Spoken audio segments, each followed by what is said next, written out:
ओ राम को मांग लो मेरे प्यारे, राम को मांग लो मेरे प्यारे, जिंदगी का भरोसा नहीं है। राम को मांग लो मेरे प्यारे, राम को मांग लो मेरे प्यारे, जिंदगी का ठिकाना नहीं है। राम को मांग लो मेरे प्यारे, जिंदगी का ठिकाना नहीं है। राम को मांग लो मेरे प्यारे, जिंदगी का ठिकाना नहीं है। राम को मांग लो मेरे प्यारे, जिंदगी का ठिकाना नहीं है।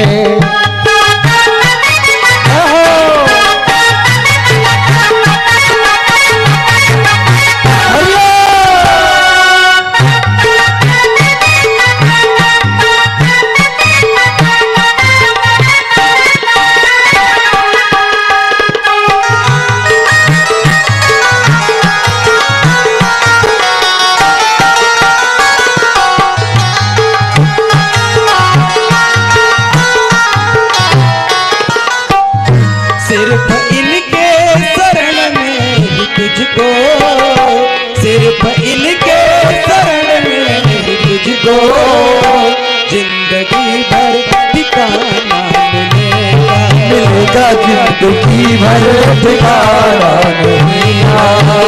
सिर्फ इनको कर लो, जिंदगी का ठिकाना नहीं है।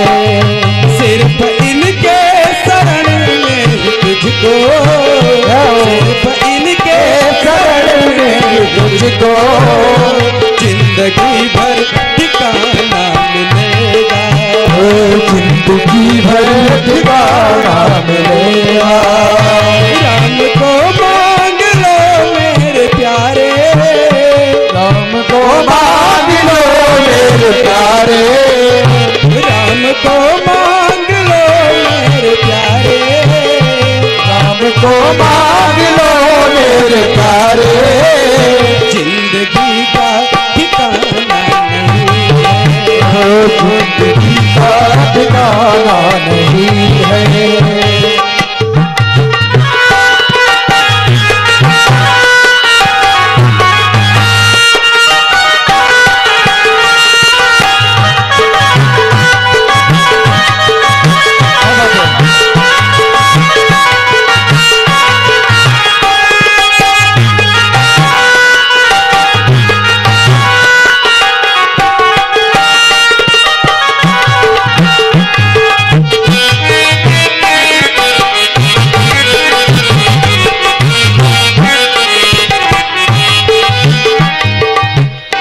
कितना तो हाथ से ले सकेगा, कितना दो हाथ से ले सकेगा, देने वाले के हैं लाख हाथ, कितने हाथ से ले सकेगा, देने वाले हैं लाख बाहें। कहा हम लोग दो हाथों वाले से मांगते हैं, जिनसे कुछ मिलने वाला नहीं है। बताया मांगना है तो उससे मांगो जिसके लाखों हाथ हैं। वो अगर एक हाथ आपकी तरफ बढ़ा दिया तो जिंदगी का हर प्रकार की समस्या समाप्त हो जाएगी।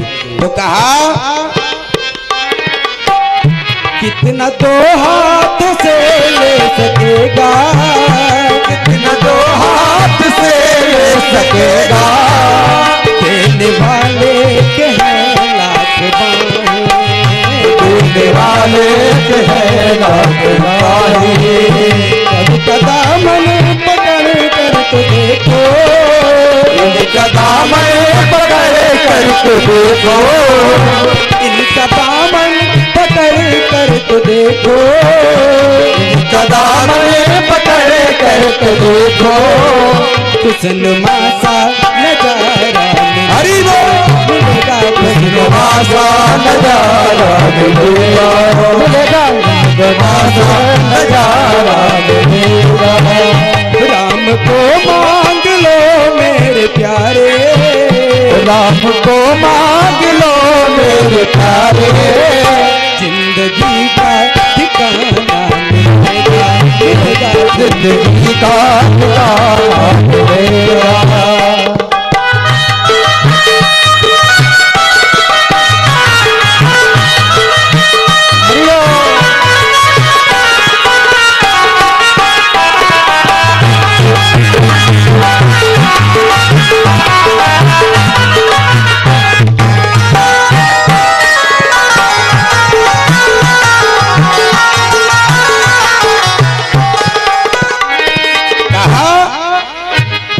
हमें अगर कुछ मांगना है तो प्रभु से मांगना चाहिए।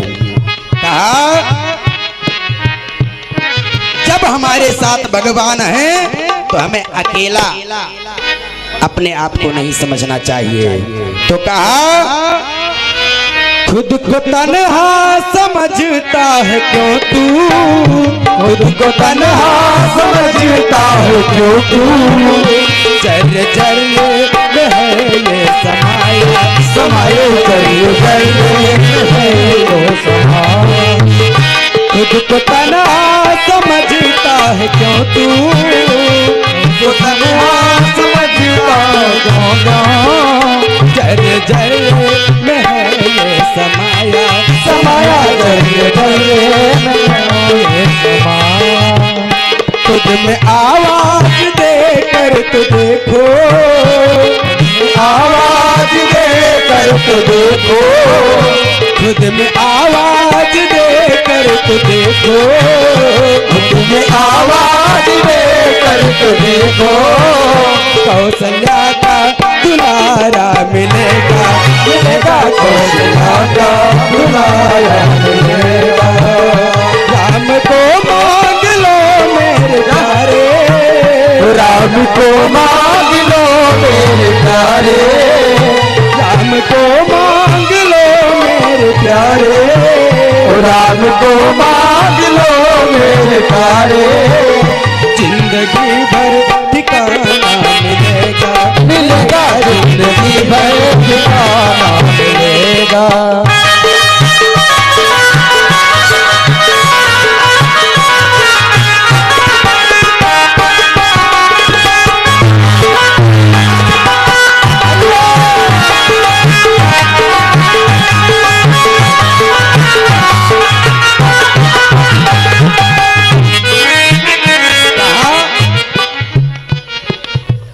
हे भूत पांचों का बना,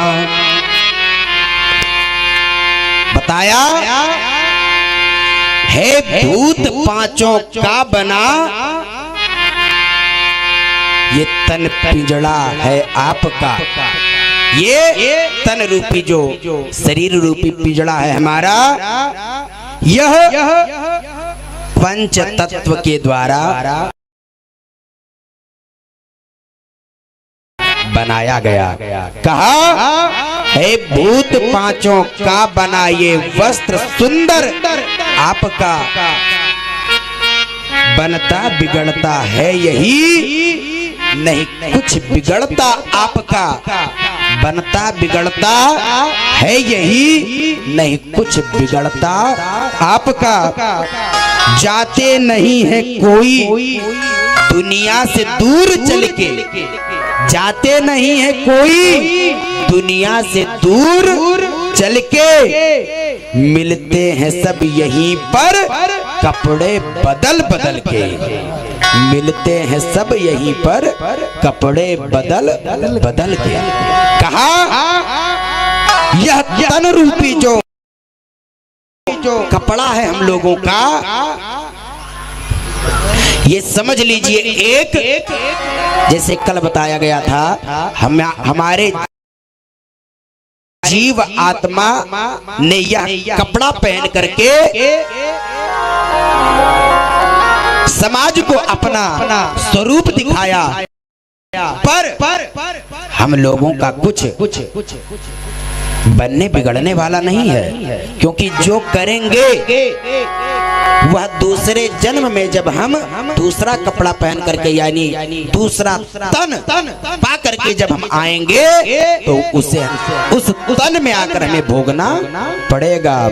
तो कहा सुंदर भाव, इसलिए हमें भगवान के चरणों से प्रेम करके रहना चाहिए और अपने तन पर ज्यादा अभिमान नहीं करना चाहिए। जिस प्रकार हम लोग कपड़ा निकाल करके जब गंदा हो जाता है या पुराना हो जाता है तो कचरे में फेंक देते हैं, इसी प्रकार एक दिन यह शरीर रूपी कपड़ा भी हमारा कचरे में चला जाएगा। ये हमारे साथ नहीं रहेगा, पर हमारा कुछ नहीं बिगड़ेगा। हमारा तो कपड़ा जाएगा पर हम नहीं जाएंगे, दूसरा कपड़ा पहनकर हम लोग आ जाएंगे। और उस समय अगर हमने पाप किया है तो उसका परिणाम भुगतना पड़ेगा, अगर पुण्य किया है तो उसका फल मुझे प्राप्त होगा। तो बताया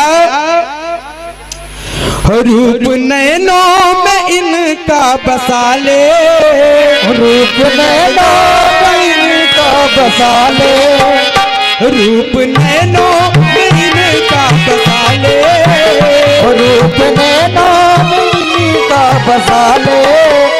नाम लेते रहो चलते चलते, नाम लेते रहो चलते चलते। रूप इनका कहा, प्रभु का रूप अपने नेत्रों में बसा लो, कि जब नेत्र बंद करो तो जिस प्रकार हम लोग किसी तीर्थ में जाते हैं या कहीं बाजार में घूमने जाते हैं, कहीं भी जाते हैं और कभी कदाचित हमने नेत्र को बंद किया तो वहां का दृश्य मुझे याद आ जाता है, मेरे नेत्रों में दिखाई पड़ने लगता है। उसी प्रकार अन्यत्र दृश्य को छोड़कर अपने नयनों में प्रभु का रूप बसा लो। तो कहा रूप नयनों में इनका बसा ले, रूप नैनों में इनका बसा ले। नाम लेते रहो चलते चलते, नाम लेते रहो चलते चलते, नाम लेते रहो चलते चलते, नाम लेते रहो चलते चलते। चाहे तूफान हो या भंवर हो, चाहे तूफान हो या भंवर हो, चाहे तूफान हो या भंवर हो, चाहे तूफान हो या भंवर हो, हर सफर में किनारा मिलेगा, मिलेगा हर सफर में किनारा मिलेगा। ओ राम को मांग लो मेरे प्यारे, ओ राम को मांग लो मेरे प्यारे, जिंदगी भर ठिकाना मिलेगा, मिलेगा जिंदगी भर ठिकाना मिलेगा, जिंदगी भर ठिकाना मिलेगा, मिलेगा जिंदगी भर ठिकाना मिलेगा। इस प्रकार अगर राम को अपना हमने बना लिया तो जिंदगी भर मुझे ठिकाना मिल जाएगा, जिंदगी भर मुझे किसी अन्य दर पर भटकने की आवश्यकता नहीं पड़ेगी। और यदि मैं राम को छोड़कर अन्यत्र व्यक्तियों को अपने मन में बसाता हूँ तो निश्चित तौर पर हमें इधर उधर दरवाजा खटखटाना पड़ेगा, हमारा कहीं से कल्याण होने वाला नहीं है। तो आज महाराज विश्वामित्र जी अयोध्या में महाराज दशरथ जी से राम जी को मांगने के लिए आए हैं, राम जी को साथ में लेकर के जाएंगे। कहा महाराज मुझे आप कुछ भी मत दो, मुझे और किसी भी वस्तु की आवश्यकता नहीं है, बस अपने दोनों पुत्र राम और लक्ष्मण को मेरे साथ भेज दो। महाराज दशरथ जी कहते हैं कि आपने मुझसे मांगा भी तो ऐसा धन मांगा जिस धन को मैं किसी भी कीमत पर नहीं दे सकता। यह धन मेरे प्राणों से भी अधिक प्रिय है। मेरा प्राण आप ले लें, पर मेरे प्राणनाथ को मत ले जाइए। कहा प्राणनाथ से, प्रभु श्री राम से, महाराज इतना प्रेम करते हैं दशरथ जी, श्री राम जी से इतना प्रेम करते हैं कि उनके बिना एक पल भी रह पाना संभव नहीं है। कहते हैं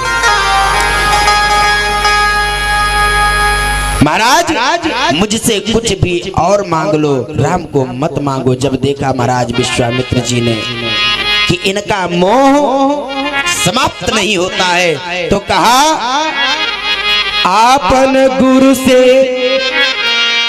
पूछो नरेश,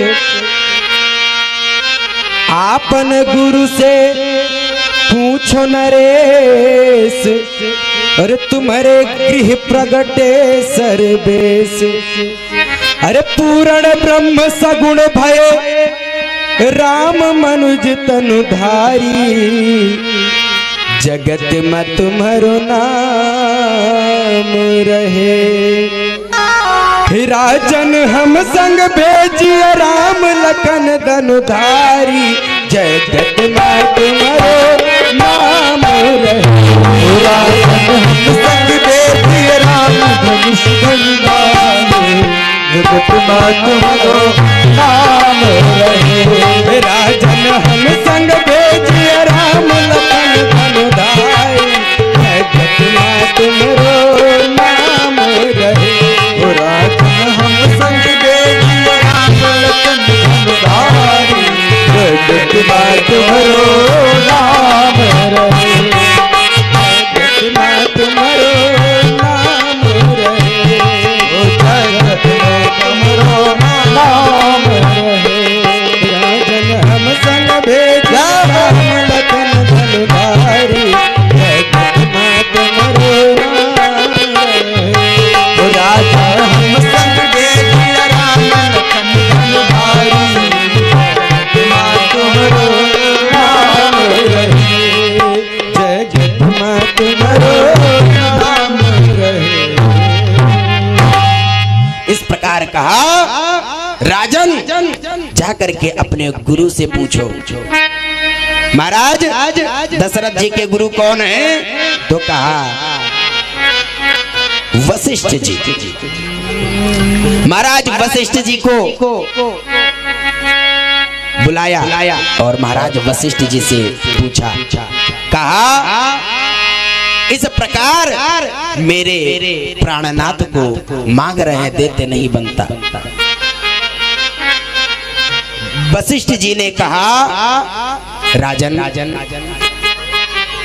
अगर कोई मुनि कोई ऋषि आपके पुत्र को मांग रहा है तो निश्चित तौर पर वह जगत कल्याण के लिए मांग रहा है। इसलिए आप मोह अज्ञान को त्याग कर आप राम जी को दे दीजिए।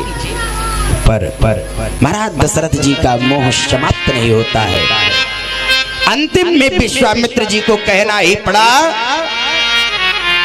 एक बात बताइए राजन, मुझे आपने कहां पर बैठाया? तो कहा महाराज दशरथ जी भी बड़े चालाक थे। क्यों? तो बताया इसलिए क्योंकि एक बार अयोध्या में आए थे विश्वामित्र जी, तो अयोध्या का सारा धन संपत्ति राज्य सब उन्होंने दान में मांग लिया था। और आज फिर आए हैं तो महाराज दशरथ जी ने इतना चालाकी किया कि अपने राज सिंहासन पर पहले ही विश्वामित्र जी को बैठा दिया, अपना स्वयं चरणों में बैठ गए। अब जब महाराज दशरथ जी सिंहासन पर बैठेंगे तभी ना दशरथ जी का अधिकार चलेगा कुछ देने का। जब दशरथ जी सिंहासन पर हैं ही नहीं तो उनका अधिकार कैसे चलेगा। तो कहा महाराज राजन आप मुझे कहां पर बैठाए हो। दशरथ जी ने कहा अयोध्या की जो राजगद्दी है उस राजगद्दी पर मैंने आपको आसीन किया है, आसन दिया है। तो कहा इस गद्दी पर बैठने वाले का आदेश सभी को मानना चाहिए कि नहीं। महाराज दशरथ जी ने कहा बिल्कुल मानना चाहिए। तो कहा जब आपने मुझे इस गद्दी पर बैठा दिया तो वर्तमान में जब तक मैं इस गद्दी पर बैठा हूं तब तक अयोध्या का राजा मैं हूं, क्योंकि कुर्सी का प्रभाव होता है, मनुष्य का प्रभाव नहीं होता है। तो कुर्सी पर बैठा हूं तब तक राजा मैं हूं। एक राजा का आदेश है कि आप राम और लक्ष्मण को मुझे दीजिए। महाराज दशरथ जी इतने बंधनों में बंध गए कि वो मना नहीं कर पाते। बहुत ही कष्ट से कहा मोरे प्राण नाथ सुत दो,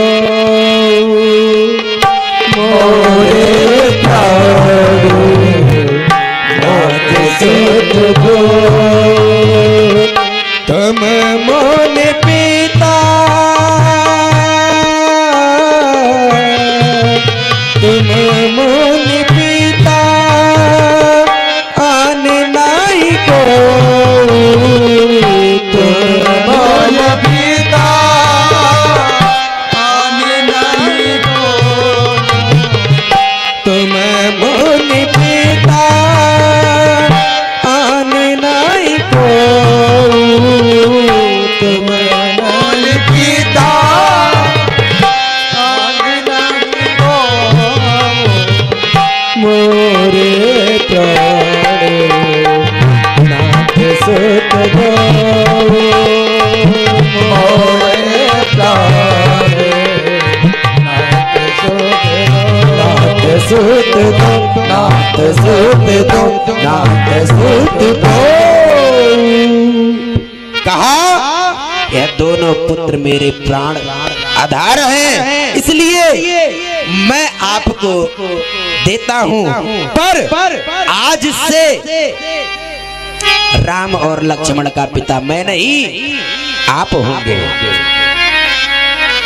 इनको अपने पुत्र जैसा ही प्रेम करना। महाराज विश्वामित्र जी ने कहा आप तनिक भी चिंता मत कीजिए। महाराज राम लक्ष्मण को आदेश दिया। विश्वामित्र जी ने कहा जाओ राज पोशाक को उतार कर अपने माँ से आदेश लेकर के और तत्क्षण मेरे पास आ जाओ। महाराज आदेश पाते ही श्री राम जी और लखन लाल जी दोनों भाई गए, राज पोशाक उतार कर माता के चरणों में प्रणाम किया। भगवान महाराज विश्वामित्र जी ने सोचा कि जब पिता इतना समय लगाए देने में तो माँ तो और भी समय लगाएगी, क्योंकि माँ की ममता अत्यंत बच्चे के प्रति होती है, इसलिए वो तो और समय लगाएगी। पर ऐसा नहीं हुआ। जैसे ही राम जी गए आदेश लेने के लिए, माँ ने तत्क्षण आदेश दिया, कहा बेटा तुम ऋषि के साथ जा रहे हो, एक महात्मा के साथ जा रहे हो, तुम्हारा निश्चित कल्याण होगा, इसलिए तनिक भी चिंता मत करो, तत्क्षण जाओ। तत्काल आदेश मिला और महाराज विश्वामित्र जी राम और लक्ष्मण को लेकर के चल दिए।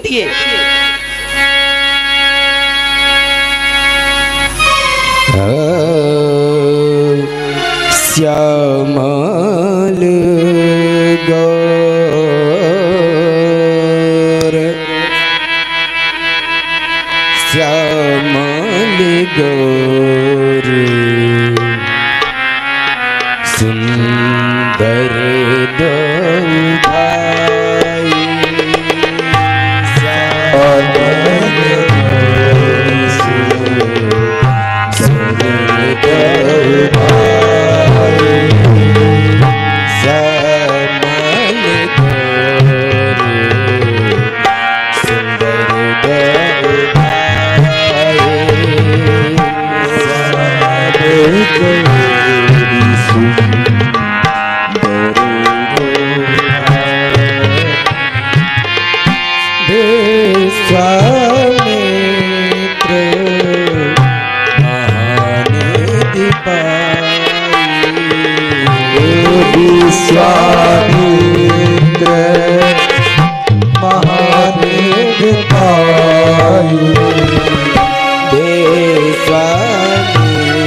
विश्वामित्र जी श्याम गौर, राम जी श्याम वर्ण और लक्ष्मण जी गौर वर्ण, दोनों भाई को लेकर के साथ में जैसे ही चले, ऐसा लगा कि बहुत बड़ा धन का खजाना लेकर के चल रहे हैं। इतना प्रसन्न हुए और रास्ते में पहुंचे तो बड़ा सुंदर भाव आया। चले जाते मुनि दीनी दिखाए, चले जाते मुनि दीनी दिखाए,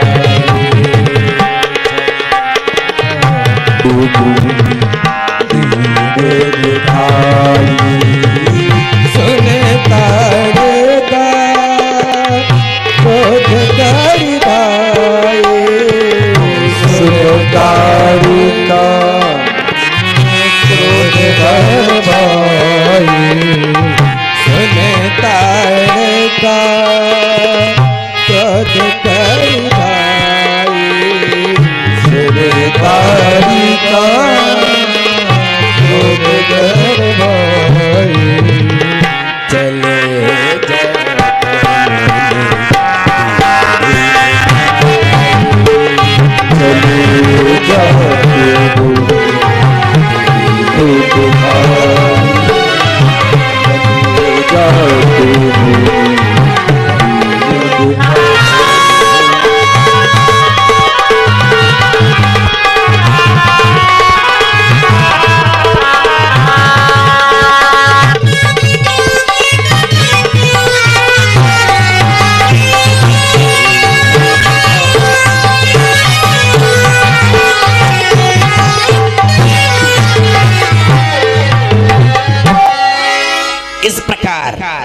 बड़े सुंदर भाव में प्रभु श्री राम जी विश्वामित्र जी के साथ चल रहे हैं और रास्ते में ताड़का दिखाई पड़ी और जैसे ही देखा कि मुनि के साथ में तो बालक आ रहे हैं, तत्क्षण सामने आ गई मारने के लिए। कहा आज इन मुनि के साथ हमें दो शिकार और मिल गए हैं, इन तीनों को मारकर मैं समाप्त कर दूंगी। अनेकों प्रकार से क्रोध प्रकट किया। गुरुदेव का आज्ञा पाते ही, महाराज विश्वामित्र का आज्ञा पाते ही श्री राम जी अपना धनुष उठाते हैं।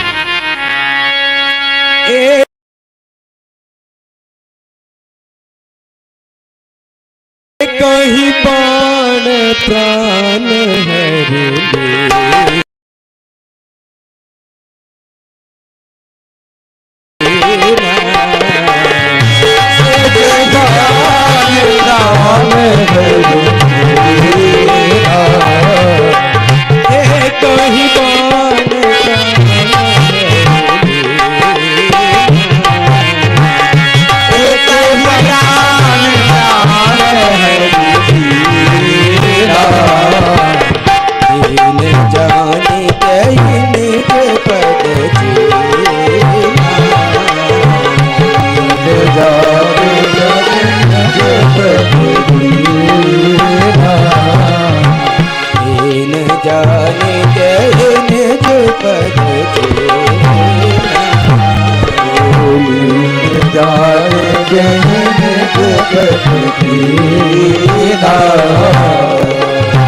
इस प्रकार एक ही बाण में ताड़का को प्रभु ने समाप्त कर दिया और अपने निज धाम को भेज दिया, क्योंकि प्रभु अपने हाथों से जिसका भी वध करते हैं उसे अपने पावन लोक को ही भेजते हैं।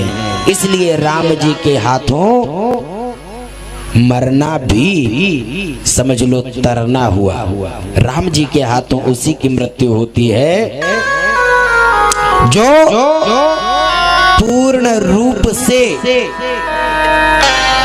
पूर्व समय में भगवान का भक्त था और किसी कारणवश श्रापित होकर राक्षस बन गया, उस राक्षस का प्रभु अपने हाथों वध करते हैं।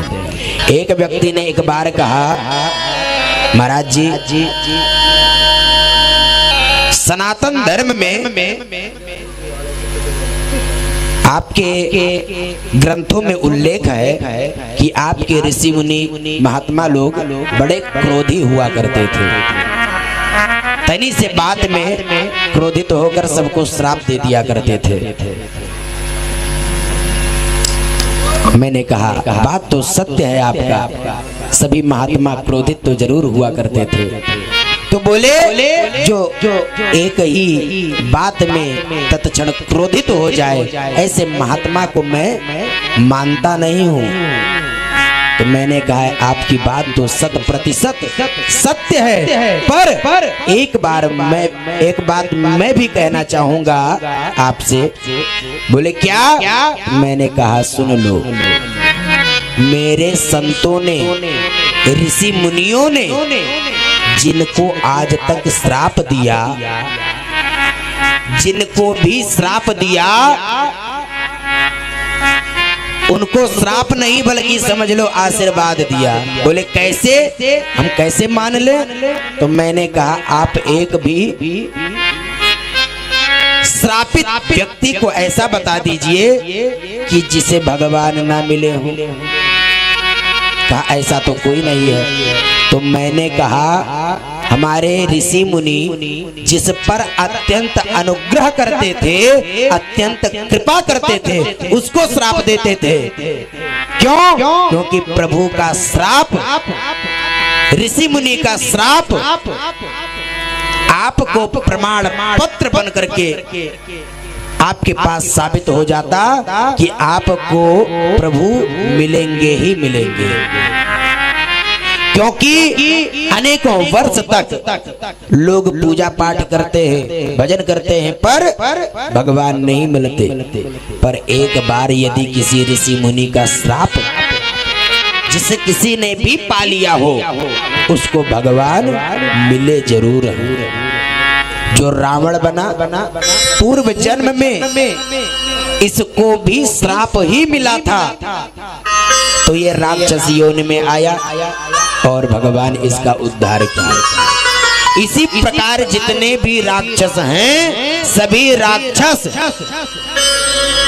पूर्व जन्म में किसी देव के रूप में अच्छे रूपों में थे, और उनके थोड़ा सा गलती के कारण ऋषियों ने उन्हें श्राप दे दिया।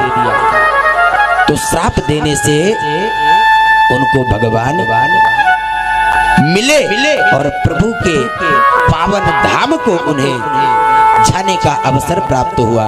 तो इसलिए मेरे संत महापुरुष, संत ऋषि मुनि जिनको आज तक श्राप दिए, उनको भगवान मिले बिना रह नहीं सकते, उनको भगवान जरूर मिलते हैं। उसने कहा इस विषय पर मैंने तनिक भी ध्यान नहीं दिया था, और बात तो सर्वथा सत्य है। सभी को भगवान मिलते हैं, और कहा गया इस कलयुग के समय में तो नहीं, और यदि सच्चा महात्मा है तो कलयुग में भी वह संभव है कि भगवान मिलेंगे। पर सभी युग में श्रापित व्यक्तियों को भगवान जरूर मिलते थे। इस प्रकार आज भगवान श्री राम जी अपने वाण से ताड़का का वध करके उसे परम धाम पहुंचा देते हैं, और आगे चल पड़े। यज्ञ मंडप के मार्ग पर चल रहे हैं प्रभु श्री राम जी। गुरुदेव ने मन में विचार किया कि मैं तो मेरा तो अभ्यास है, कोई दिक्कत नहीं, पर यह राम लक्ष्मण राजसी ठाट बाट में रहते थे और नित्य इनको अनेकों प्रकार का व्यंजन खाने पीने को मिलता था। इस वन में कुछ खाने पीने वाली वस्तु मिलेगी नहीं, ये कैसे रह पाएंगे मेरे साथ। इसलिए महाराज विश्वामित्र ने राम और लक्ष्मण दोनों भाई को एक ऐसी विद्या सिखाया जिस विद्या से भूख प्यास का हरण हो जाता है, भूख प्यास समाप्त हो जाती है। तो कहा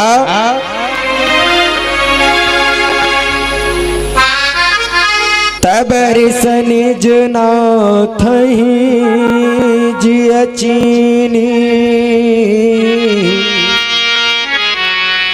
विद्या निधि कहूँ विद्या देनी। महाराज विश्वामित्र जी ने राम जी को और लक्ष्मण जी को विद्या सिखाया और विद्या सिखाकर आगे चले यज्ञ मंडप पर पहुंचे। रात्रि हो गई, रात्रि में विश्राम किया। सुबह होते ही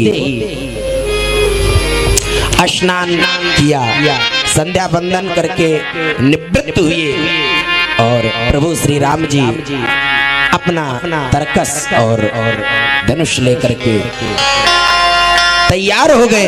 गुरुदेव से कहा, गुरुदेव आप जाकर के यज्ञ कीजिए, निर्विघ्नता पूर्वक यज्ञ संपन्न होगा।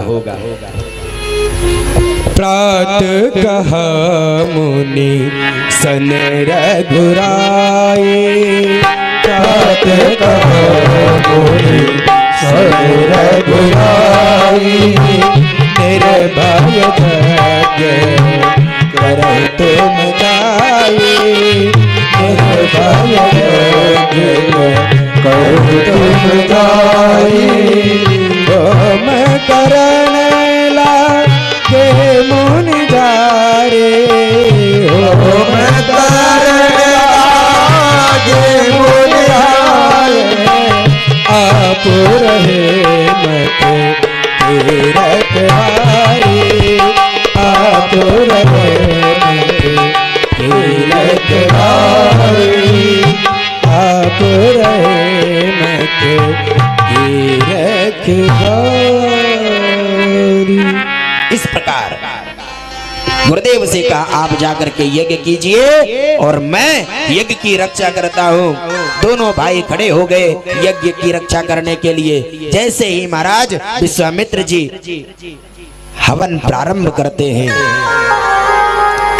हवन का सुगंध पाते ही, समाचार पाते ही राक्षस यज्ञ को नष्ट करने के लिए, यज्ञ में विघ्न डालने के लिए चल पड़े।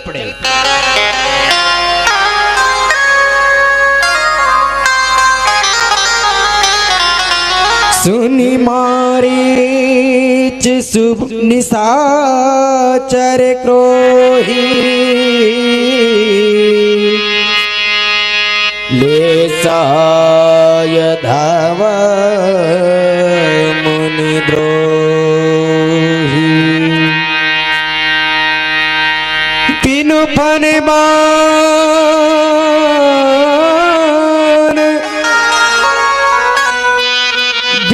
फन बान राम कही मारा, सत जो जन सागर पारा, सत जो जन सागर पारा। मारीच नाम का राक्षस आया और यज्ञ में विघ्न डालने का प्रयत्न करने लगा। तो प्रभु ने एक ही बाण मारा और वह गया 100 योजन दूर सागर के उस पार गिरा जाकर के। अब सुबाहु नाम का राक्षस आया।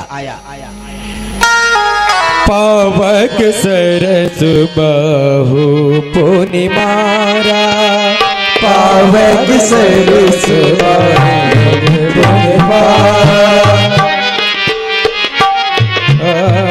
पावक सरस बाहु पुनि मारा, पावक सरस बाहु पुनि मारा, अनुजन साचर कटक संहारा, अनुजन साचर कटक संहारा।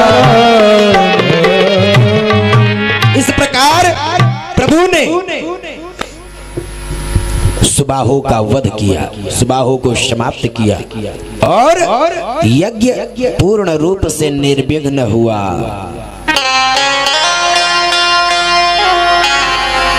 मोरी असुर द्विज मेरे भयकारी,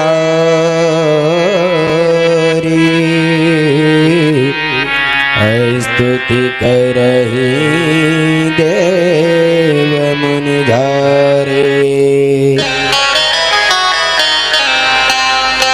उस स्थान से निश्चरों का सफाया कर कर प्रभु उस स्थान को निर्विघ्न कर देते हैं। जितने भी ऋषि मुनि संत महात्मा थे उन सभी का प्रभु ने कल्याण किया, सबों पर कृपा किया, अनुग्रह किया। कुछ समय रहे, उसके बाद गुरुदेव के साथ चल दिए। तह पुनि कछुक दिवस रघुराया, तह पुनि कछुक